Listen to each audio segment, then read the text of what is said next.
One of the biggest roles we play as designer today, and my belief is that it's going to grow bigger, is designer being a catalyst or a connector.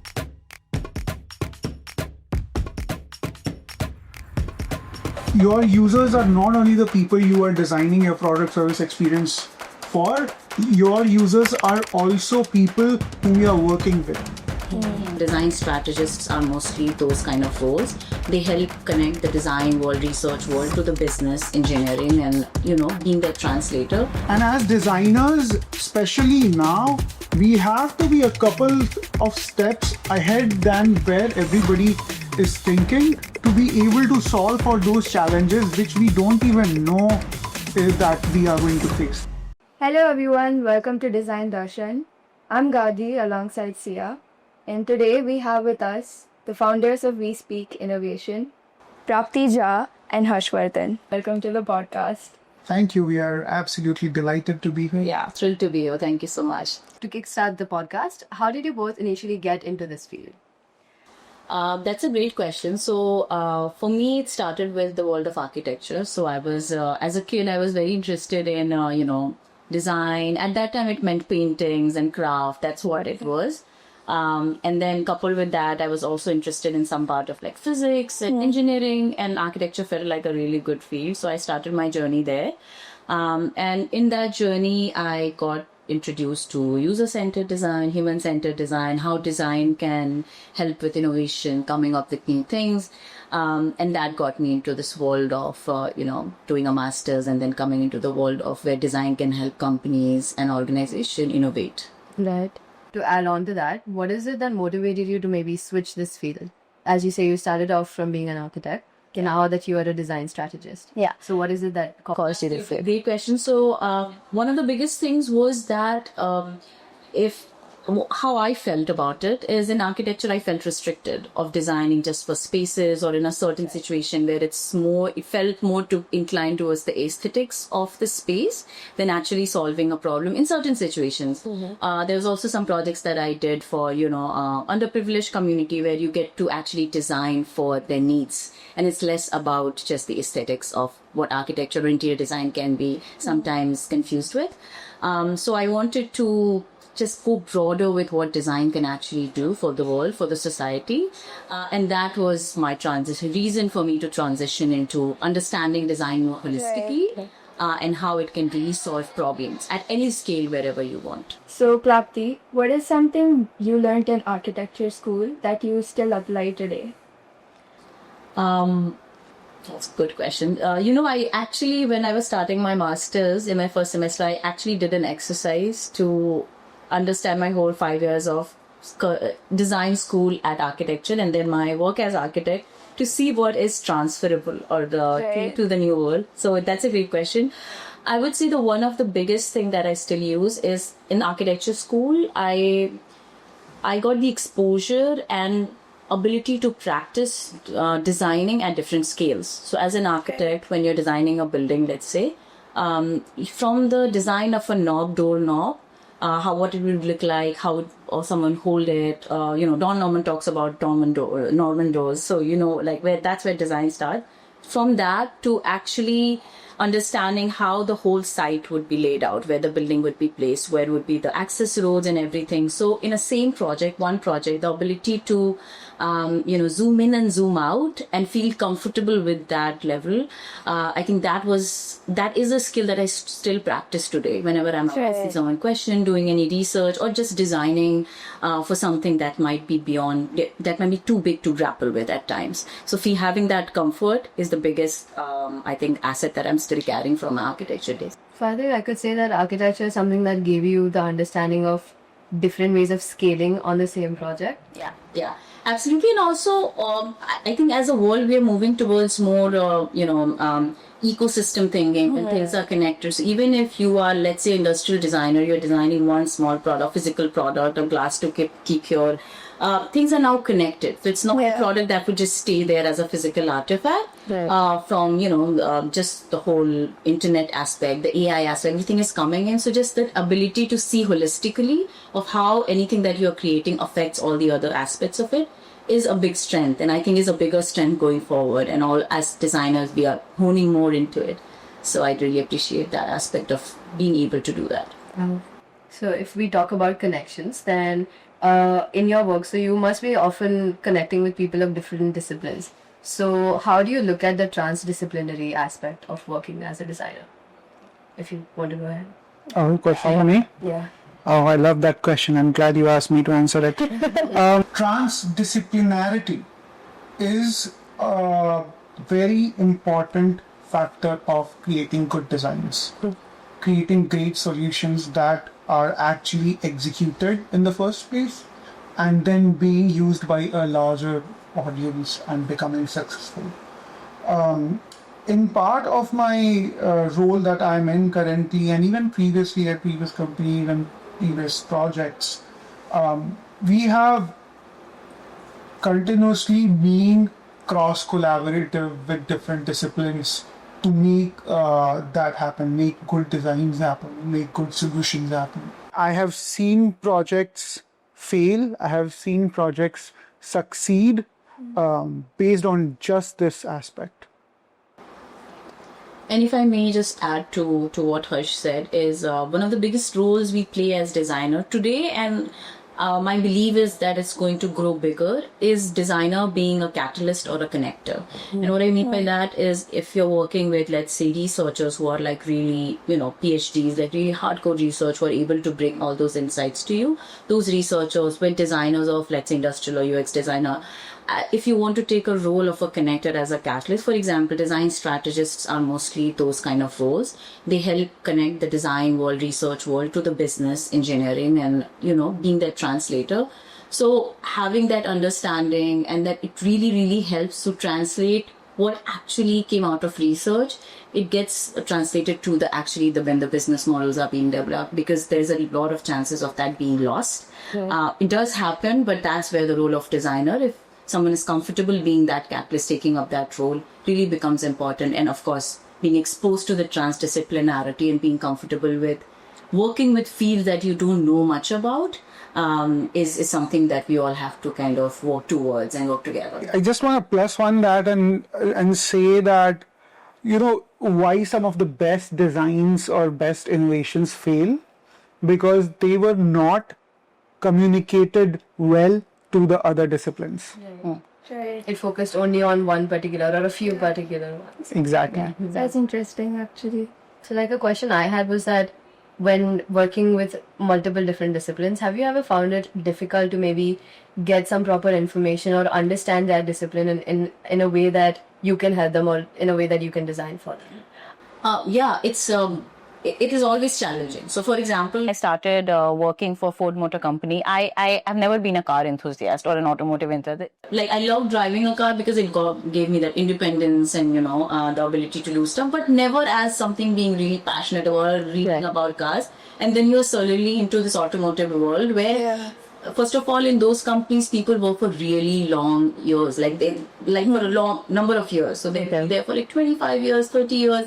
And what happens when you are at a company, a really great company for a longer time, that you become really passionate about the product, which is good, but it also has a side effect of bringing a lot of bias with it, because you're just so attached to the product that you've been creating and the legacy of the company. And everyone just talks about that. And in these situations, and I'm giving you an automotive example, it also happens in like tech, or, I also grapple a little bit in the cybersecurity space. People are very comfortable with the acronyms they use. They don't really realize that these words, which It's only might specific not to make that. any sense to other folks. And there might also be fellow designers who have been there for a while and now they speak that language. So, yes, it is challenging, but just a few strategies that I've used which helps and always help, because the world we are living in, we always have to learn new things. So this never ends, this whole process, is being very comfortable with saying, I don't know, can you just explain? It puts people in an uncomfortable space. Explaining simpler things is harder at times.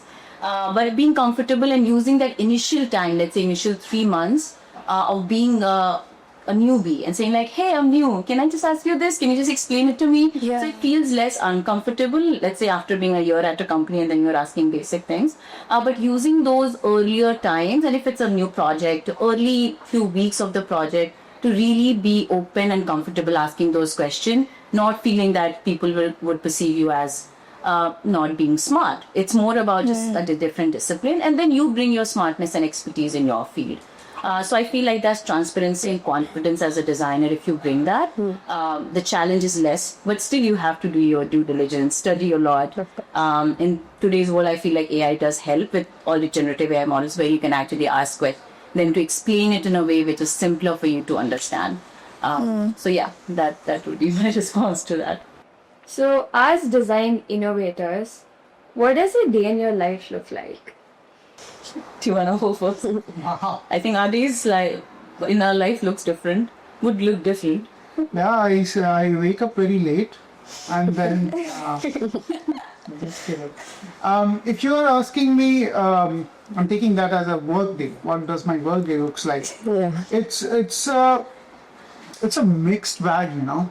I think one thing that Prapti was alluding to before is that as a design innovator, you have to wear many hats. Definitely. And you have to get your hands dirty in the design discipline itself when thinking of new product solutions, experiences, whatever you are creating. You have to be a researcher, not to do the research, but to understand what was being researched, to understand the context, being able to translate that into insights. So all of these become part of the work. But then one big part that we talked about initially was stakeholder management.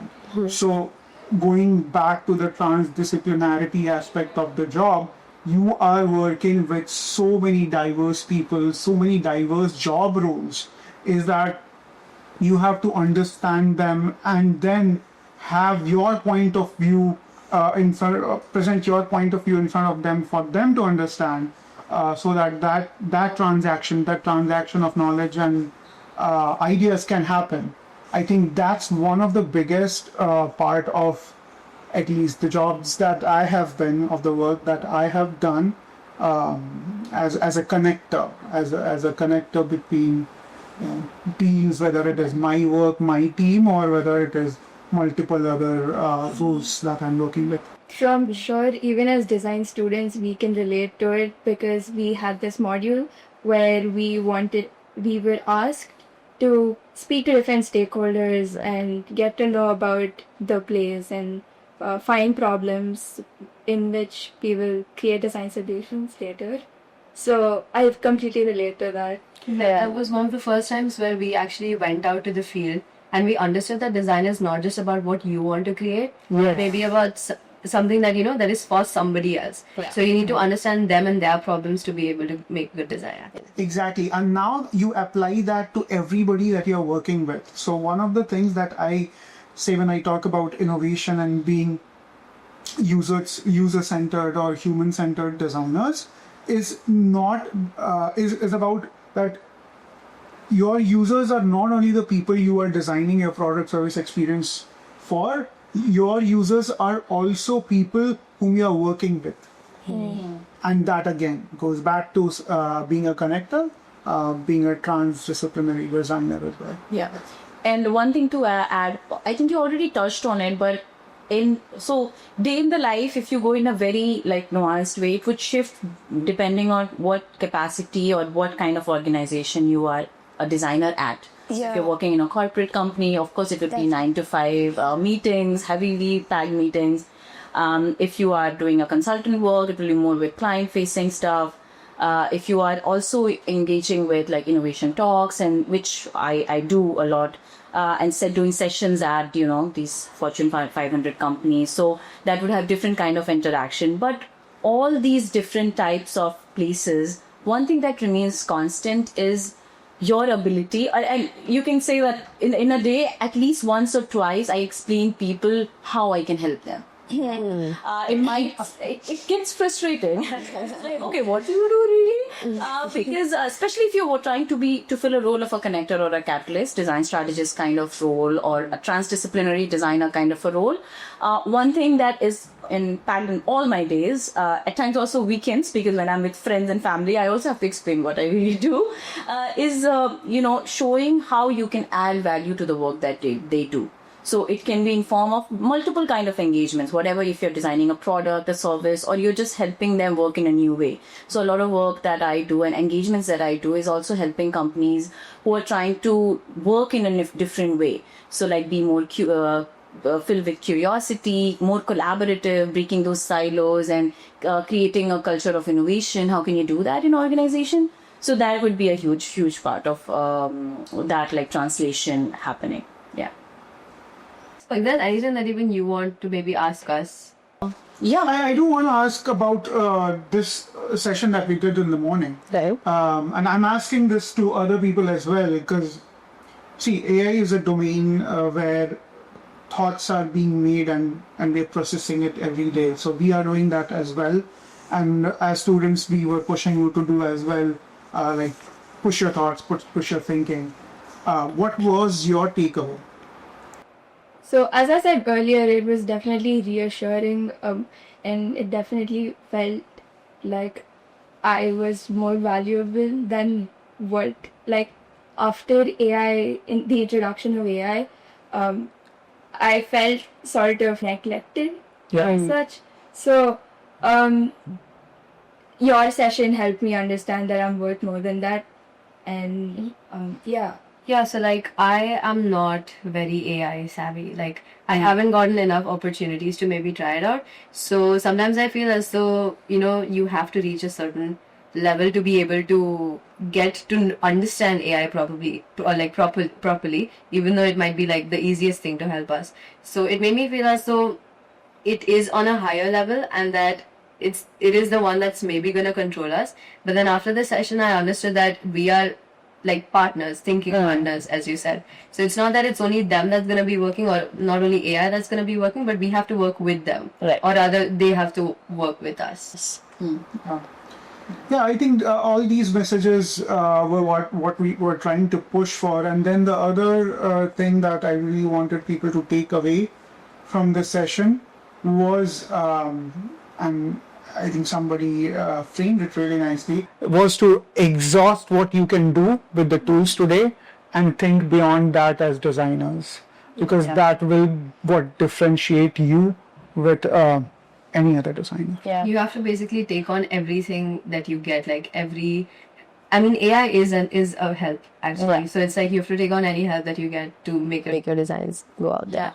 And also like when and this is true for like you in design school, but it's equally true for me as a professional. Like AI came to our world in the same time, and like wherever people were in their professional journey, everyone is affected. Like from a CEO to a person who is just like a fresh graduate out of college, like everyone is trying to understand what to do with it. Someone at the strategy or like policy level, or someone at their individual skill set level of like how can I get to understand so that I can get my outputs through it or something like that. Speaking of AI, I watched Mind versus Machine and the episode Lucas featured in.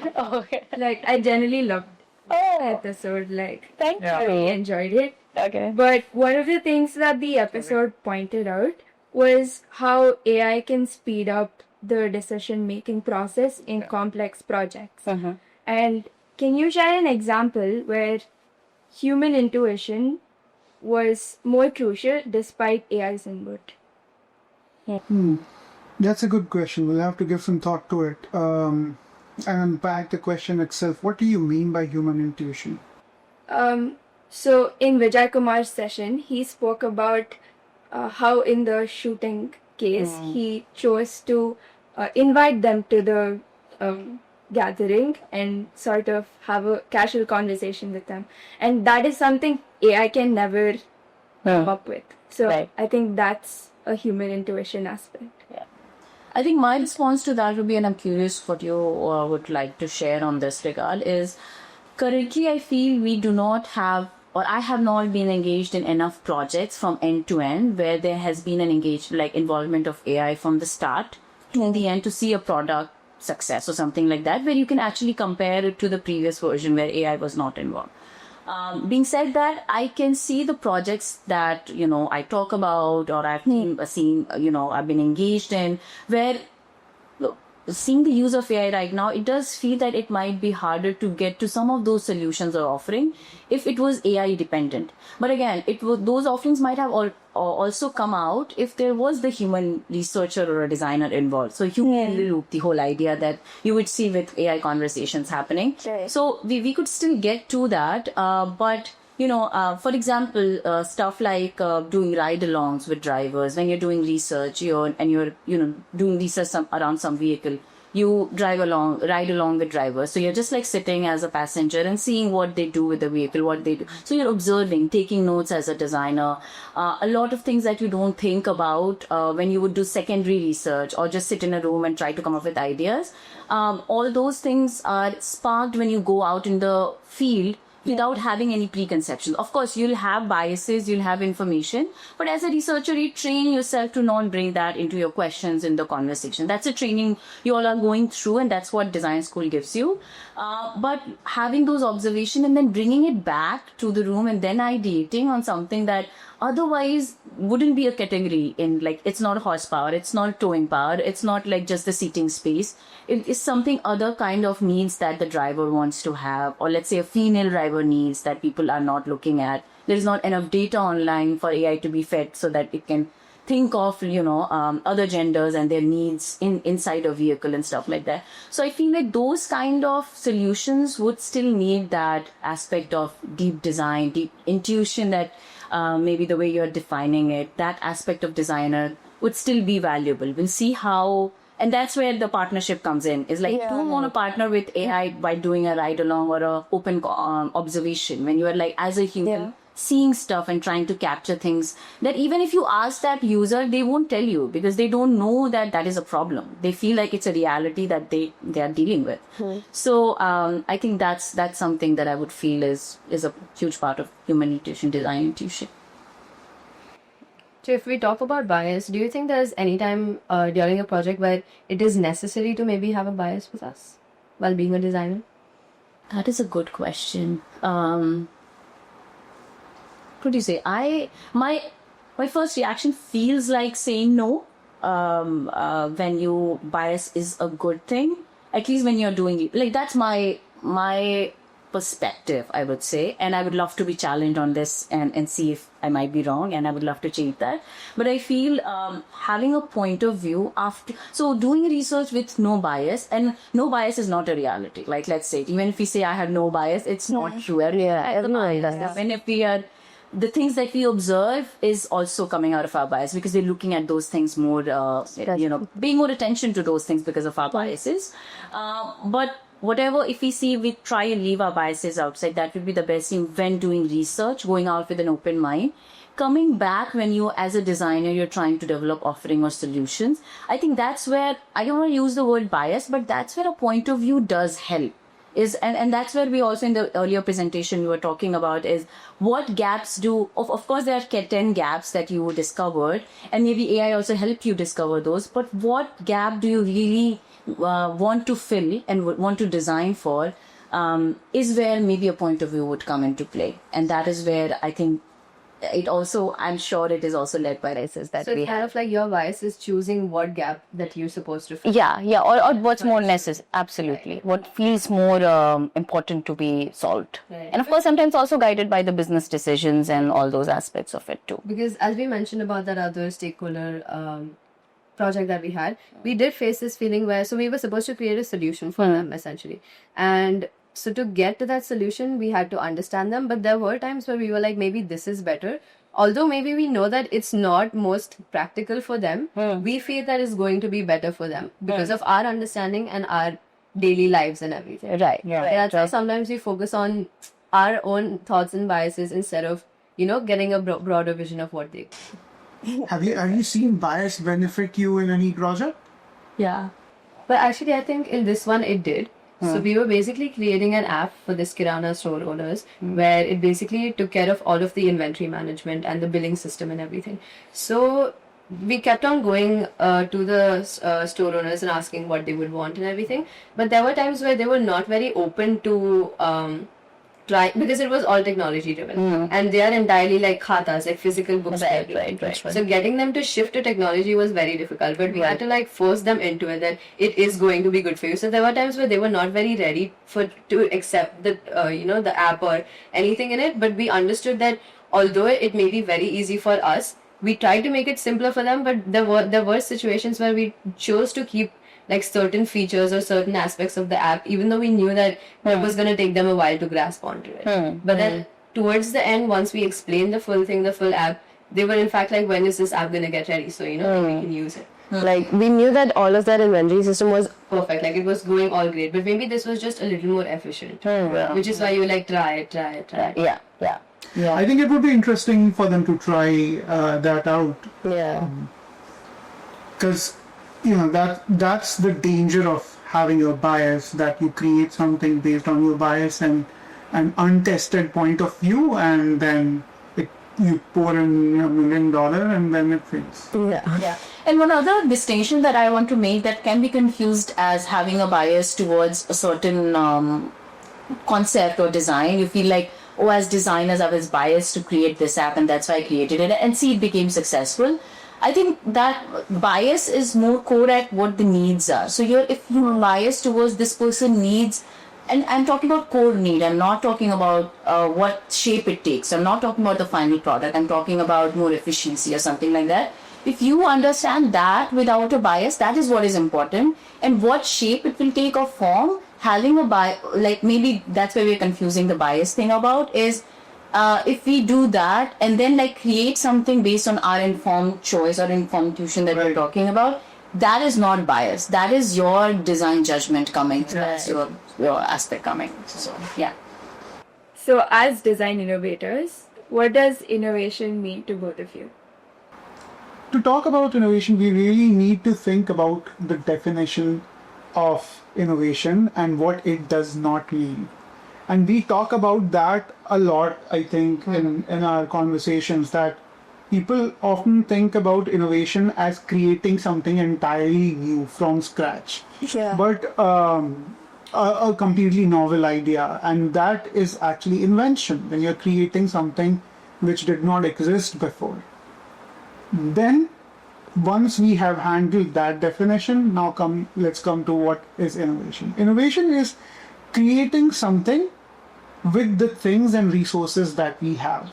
Creating something that add values, creating something which might be new, but with things that already exist. So my definition is exactly the same, is like something that adds value, a service, a product, or an offering that adds value to something that already exists. And that's why sometimes a very small tweak to a service or a product really makes it successful. And then everyone is talking about it. Apple is a great example of that. Like, they come up with features and stuff that has existed for, let's say, years with other companies, but the way they package it, the way they make it so user-friendly, that it adds much more value to people who are using it. And then it feels like they are an innovative company, but that puts the brand in that way. For example, a very recent example, everyone is talking about AI. I'll put in one more example of AI is, just ChatGPT going all like kind of everyone talking about ChatGPT, having like how many, 1 million users or something. I don't want to get the stats wrong, but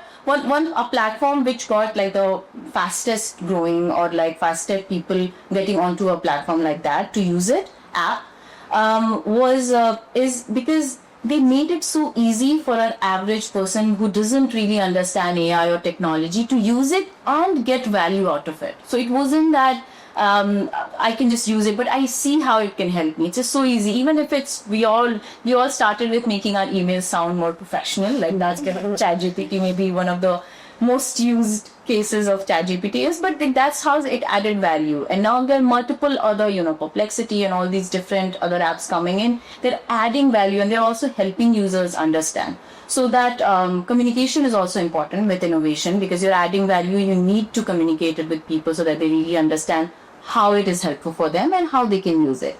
And also like understanding the behavioral challenges and a lot of things. So I think with both of us, our answers combined, I think that's what. We'll use ChatGPT to summarize all of this. Mr. Darshan. I think that's a perfect summation of innovating. Yes. Yeah. And also, as design innovators, do you think that's something that you would probably like change in the current design education? Yes, one thing that I absolutely enjoy in trying to become a more aware designer is the subject of speculative futures. I think you all are doing projects in that theme this semester as well. And my introduction to speculative futures was through a very popular movie called Iron Man. Called Iron Man. No, but kid you not. Pop culture and especially movies, futuristic movies, whether it is utopian or dystopian, are a great resource to develop your speculative thinking. And as designers, especially now, we have to be a couple of steps ahead than where everybody is thinking to be able to solve for those challenges which we don't even know that we are going to face. For example, when Industrial Revolution happened and we were creating really good products, I'll put that in quotes, with plastic. Burning all those posters. Yeah. Burning of- do you think back in 1950s anybody would have thought that there would be something called the not so great Pacific plastic Plastic. patch? Have you seen that? It's a full ton of all accumulated waste. Yeah. Same thing is happening, I think, in Ghana with the textile materials that we are disposing of due to fast fashion. Nobody thought about that.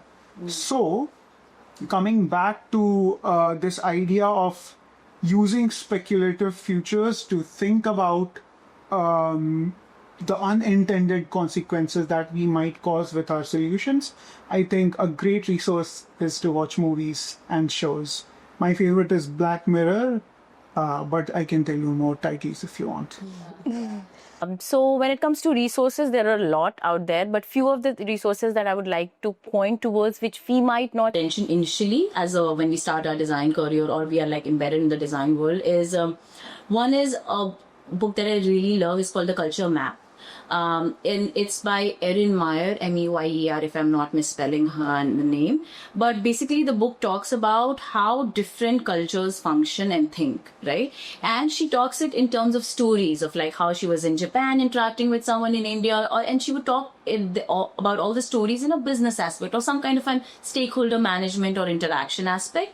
So it's very powerful as a designer to read it, to really understand how those nuances play into the real world. So that would help you if you want to go work for a global company. But that will also help you when you're designing something for, let's say, if you're designing it for a certain type of audience, you know that okay, these are the nuances and I just need to focus on that. But if you're when designing for something that would be used by people that you might not know or like interact with, how do you kind of cater to those people? And of course, soft skills would always help as you grow as a designer. So I feel like that book is really, really powerful to understanding cultures, and cultures are mixing now. So it's also with, internet, social media, like we are all affected by different parts of the world. Right. So that's one. The second, which I would highlight, which again we don't talk a lot about, is follow any business school or any business kind of podcast. So one that I really like is Stanford's Graduate School of Business. They have multiple, I think they also have a YouTube channel, podcast and stuff. But they bring business leaders and they talk about their experiences. So it's very powerful, their stories and the things that they feel is important. But at the same time, they also give you nuggets about how to pitch yourself, what does storytelling mean from a business perspective. We might do storytelling from a design perspective, but how do you merge it and balance it well? So I feel like those podcasts coupled with something, I don't have a name for you, but something that really tells you about the emerging tech. So everything that's happening in tech, bite-sized, which you can actually grasp and understand and just be ahead of to know, okay, what these terms mean. I think these would be the three things that I would focus on. I want to add to the business part of it. I think one podcast that you should definitely I know which one you're going to go for. acquire Yes. They are 3 hours long podcasts. It's amazing. It's just phenomenal. And what that did for me as a designer is that it actually goes to the past of businesses where they started. So they have one on, I think, Porsche, like how Porsche started. And when you listen to those podcasts, those business podcasts, you will understand why did that business work in the first place. And you will realize that there were a lot of things that they did right for their customers or their users.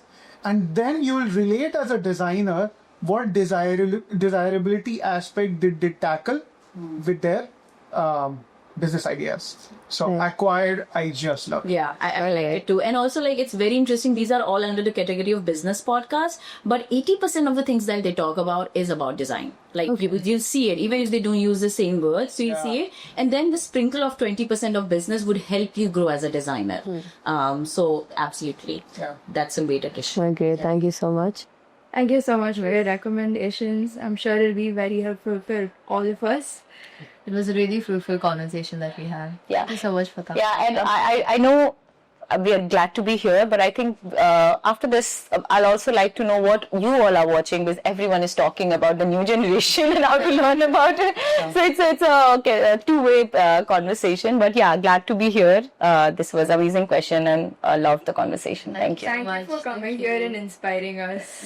Absolutely. We are very glad to be here.